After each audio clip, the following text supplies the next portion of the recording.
waktu Bapak. Saya ingin mewawancarai Bapak mengenai pengambilan keputusan yang Bapak lakukan di sekolah ini. Oke, silakan.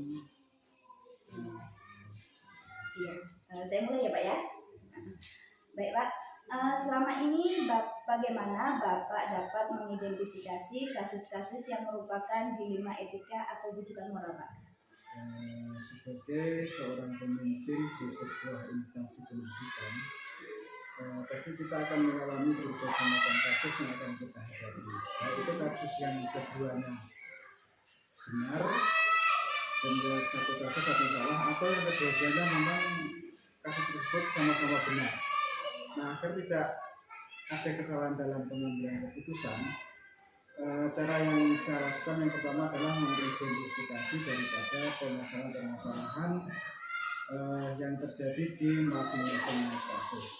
Nah, untuk memahami kasus-kasus tersebut, tentu kita tidak bisa berpikir sendiri, tidak bisa mengambil keputusan sendiri, maka kita akan berkomunikasi ataupun berkoordinasi dengan pihak yang terlibat dalam hal tersebut.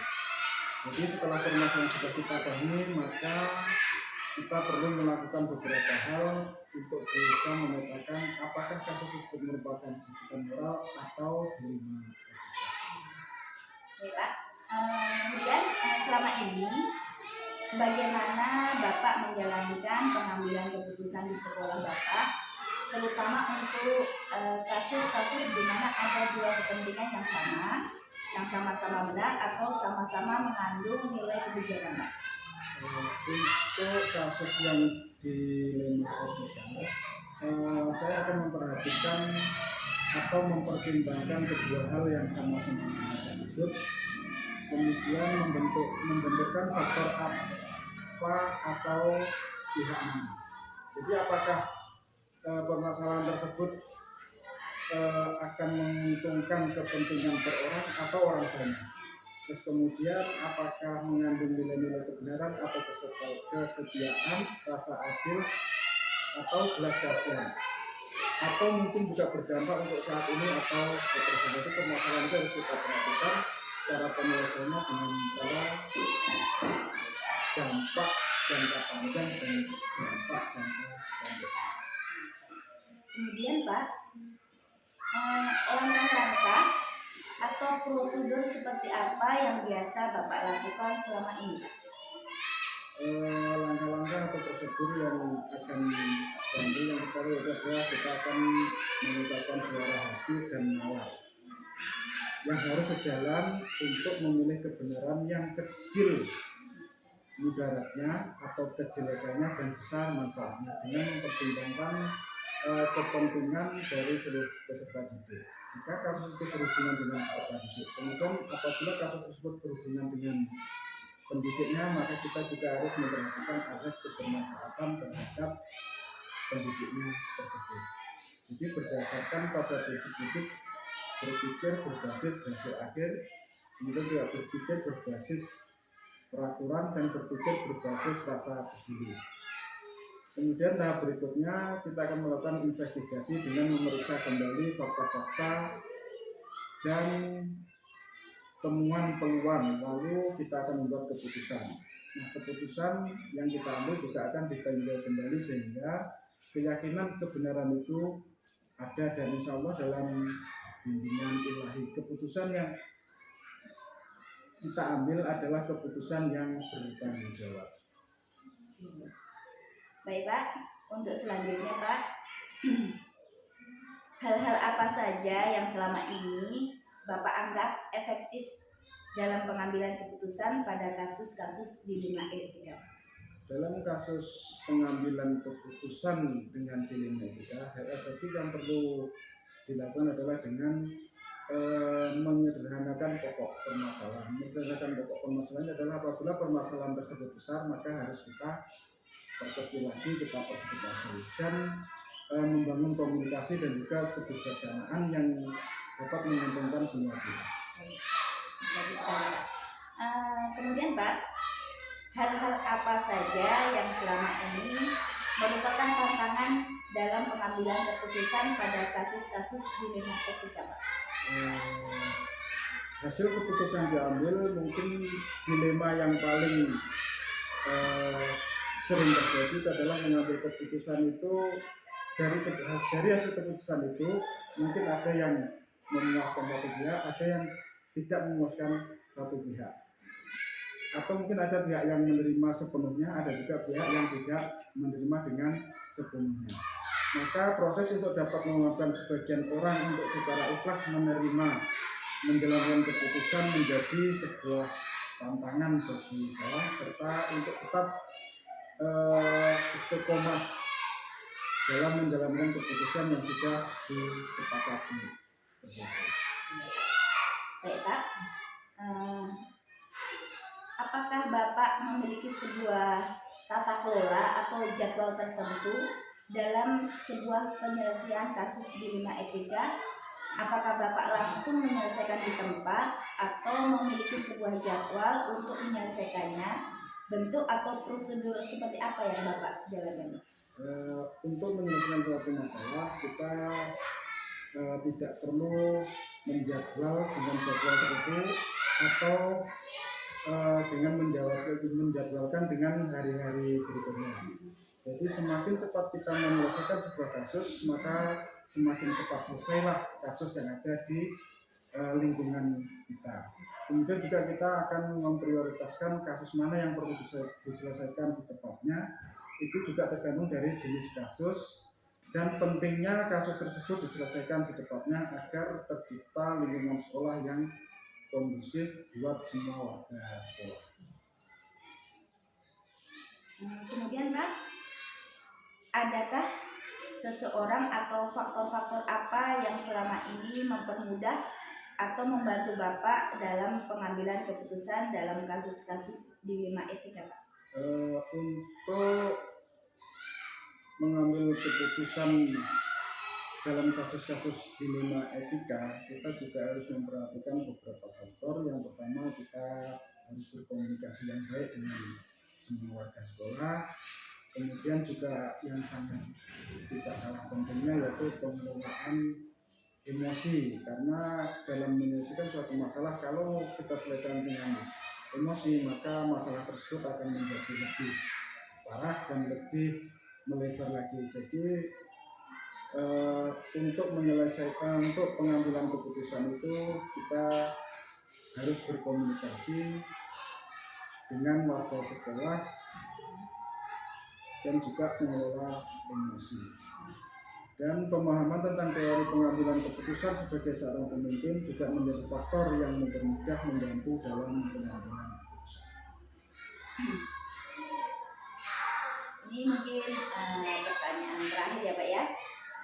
Dari semua hal yang telah disampaikan, pembelajaran apa yang dapat Bapak petik dari pengalaman Bapak mengambil keputusan dilema etika?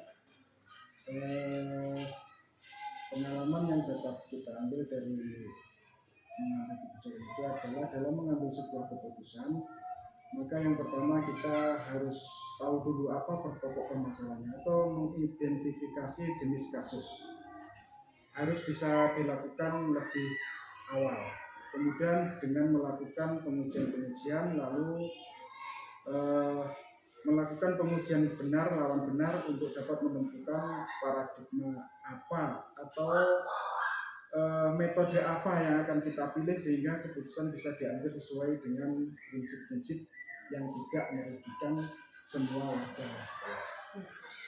Terima kasih banyak Pak atas waktunya yang sangat luar biasa ini. Mudah-mudahan apa yang Bapak sampaikan bisa saya ambil hikmahnya, dan berhubung saya masih ada kegiatan lain, saya mohon undur diri. Sekali lagi terima kasih banyak ya Pak ya. Dan sama-sama, terima kasih juga mungkin ini wawancara ini bisa bermanfaat.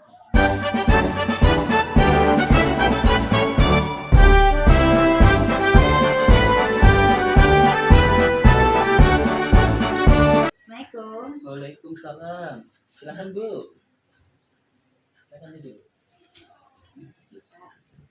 Begini Pak, kemarin seperti yang saya bilang, tujuan saya ingin mewawancarai Bapak mengenai keputusan-keputusan yang Bapak ambil di sekolah. Untuk itu saya meminta waktunya sebentar ya Pak ya. Iya. Kita mulai saja ya Pak ya. Baik, Bapak. Selama ini bagaimana Bapak dalam mengidentifikasi kasus-kasus yang merupakan dilema etika atau tujuan moral Pak? Begini Bu, jadi untuk selama ini dalam saya mengidentifikasi dari kasus-kasus yang merupakan dilema etika atau tujuan moral, saya melihat dulu dari sesuai dengan situasi kasus yang terjadi di sekolah. Kemudian yang termasuk dalam dilema etika itu kalau menurut saya apabila kasus itu terdapat nilai-nilai benar lawan benar. Kemudian sedangkan kasus yang termasuk tujuan moral itu apabila kasus tersebut terdapat nilai-nilai benar lawan salah. Ya, Pak. Baik Pak, untuk selanjutnya selama ini bagaimana Bapak menjalankan pengambilan keputusan di sekolah, terutama untuk kasus-kasus di mana ada dua kepentingan yang sama-sama benar atau sama-sama mengandung nilai kebijakan Bapak? Dalam menjalankan perannya, ya tentu saya sebagai kepala sekolah atau pimpinan di sekolah akan mengambil suatu keputusan sesuai dengan yang ada nilai-nilai kebajikan baik yang universal, kemudian yang intinya dari semua itu harus sama-sama benar. Kemudian tentunya bukan keputusan yang mudah karena ya itu tadi kita harus menyadari bahwa setiap pengambilan keputusan itu akan kembali kepada kita merefleksikan diri kita atau integritas dari cerminan dari sekolah untuk menjunjung nilai-nilai kebajikan. Kemudian pengambilan keputusan harus berdasarkan keteladanan yang baik. Baik Pak. Kemudian Bapak langkah-langkah atau prosedur seperti apa yang biasa Bapak lakukan selama ini Pak? Biasanya begini Bu, jadi ada beberapa langkah yang saya ambil dalam prosedur dalam melakukan penanganan. Yang pertama yaitu masalah mengenai penanganan kronologi kasus atau kejadian yang terjadi. Kemudian yang kedua itu saya meminta saling terbuka, kemudian dalam mencari kebenaran itu. Dan yang ketiga menentukan siapa saja yang terlibat dalam kasus tersebut. Yang keempat yaitu dengan mengambil kesimpulan dari kasus-kasus yang terjadi.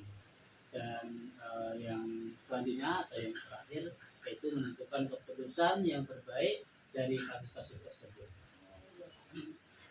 Kemudian Pak, hal-hal apa saja yang selama ini Bapak anggap efektif dalam pengambilan keputusan pada kasus-kasus di dilema etika Pak? Saya menganggap yang dikatakan efektif itu apabila dalam penyelesaian kasus tersebut saling menerima dan saling menyadari akan kesalahan masing-masing, kemudian saling memaafkan tanpa rasa dendam dan berubah menjadi persahabatan atau bisa jadi menjadi persaudaraan. Pertanyaan selanjutnya Pak, hal-hal apa saja yang selama ini merupakan tantangan dalam pengambilan keputusan pada kasus-kasus dilema etika? Jadi tantangan yang selama ini saya hadapi yaitu adanya hubungan dengan konflik antara kepentingan pribadi ya lawan kepentingan kelompok biasanya. Kemudian dilema dari individu juga itu melawan kelompok. Jadi itu merupakan kasus tentang bagaimana membuat pilihan ya antara yang benar untuk satu orang melawan beberapa orang atau bahkan kelompok.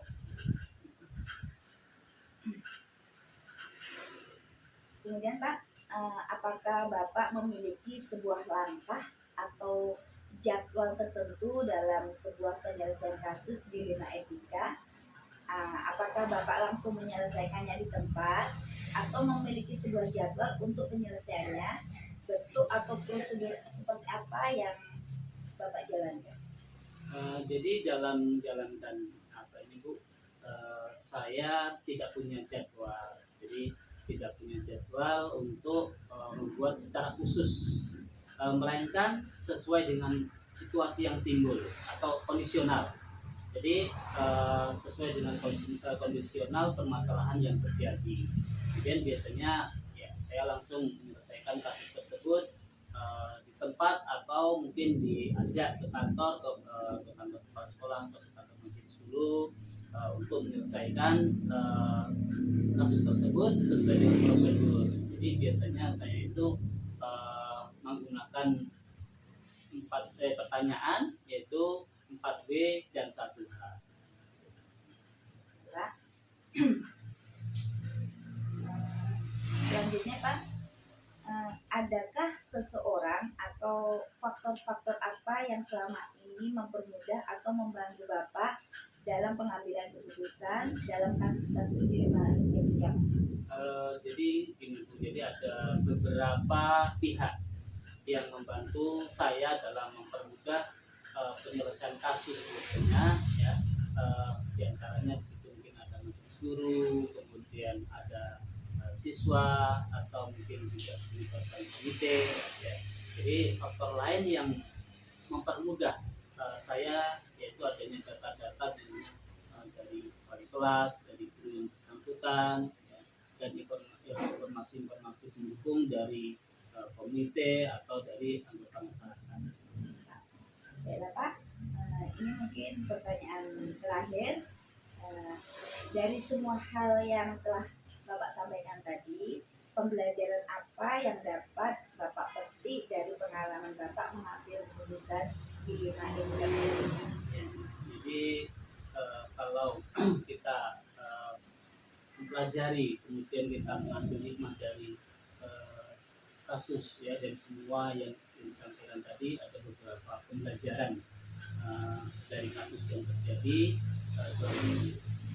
Yang pertama Bu, jadi saya itu bisa mengambil keputusan berdasarkan data-data rinci dan informasi-informasi yang jelas dan benar. Kemudian yang kedua, dalam mengambil keputusan di dunia etika itu harus berdasarkan nilai-nilai kebajikan, benar lawan benar. Dan yang terakhir, pengambilan keputusan itu harus bertanggung jawab berdasarkan nilai-nilai kebajikan milik bersama. Baiklah Bapak, terima kasih atas kesediaan waktu Bapak untuk saya wawancarai ya. Saya mengucapkan banyak-banyak terima kasih Pak. Mungkin cukup sampai di sini. Saya mohon undur diri. Saya melanjutkan kegiatan saya. Ya Bu, sama-sama. Saya juga mengucapkan terima kasih dan mudah-mudahan sukses selalu buat Ibu. Amin. Terima kasih ya Pak ya. Assalamualaikum. Waalaikumsalam.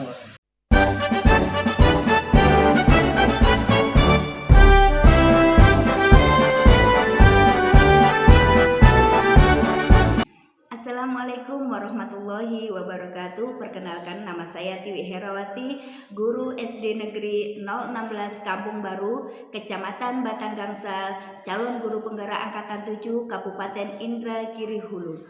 Pada kesempatan kali ini saya akan merefleksikan hasil wawancara saya bersama 2 orang kepala sekolah, yaitu Bapak Nurzaida SPDSD, Kepala Sekolah SD Negeri 016 Kampung Baru, dan Bapak Marianto SPDSD, Kepala Sekolah SD Negeri 002 Payarubai.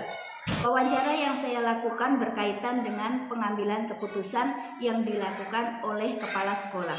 Nah, dari hasil wawancara saya tersebut dapat saya simpulkan bahwa kedua kepala sekolah tersebut melakukan pengambilan keputusan, lebih banyak melakukan pengambilan keputusan berdasarkan dilema etika.